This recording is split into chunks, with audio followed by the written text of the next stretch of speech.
இது தேவிமங்கலம், ஒரு அமைதியான அழகான கிராமம்.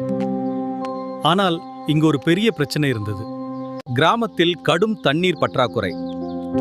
கிணறுகள் வறண்டு மக்கள் தினமும் தொலைதூரம் நடந்து தண்ணீர் எடுத்து வந்தனர். அந்த கிராமத்தில் பொன்னுசாமி என்ற ஒரு மனிதன் இருந்தான். அவன் சாதாரண மனிதன்தான்.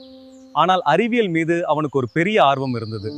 ஒரு நாள் மழை பெய்யும் போது நிறைய தண்ணீர் வீணாக ஓடிப்போகிறது என்பதை அவன் கவனித்தான். இந்த மழை நீரை சேமித்தால் நமக்கு போதும் என்று அவன் யோசித்தான்.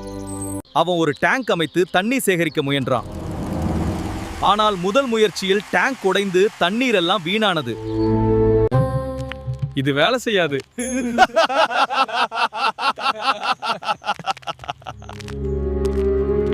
ஆனால் பொன்னுசாமி மனம் உடையவில்லை. அவன் மீண்டும் முயற்சி செய்தான்.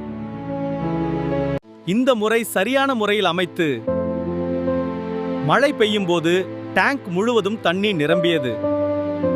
அதை பார்த்த மக்கள் ஆச்சரியப்பட்டனர். பின்னர் அனைவரும் அதே முறையை பின்பற்ற ஆரம்பித்தனர். தேவிமங்கலம் கிராமத்தில் தண்ணீர் பிரச்சனை தீர்ந்தது.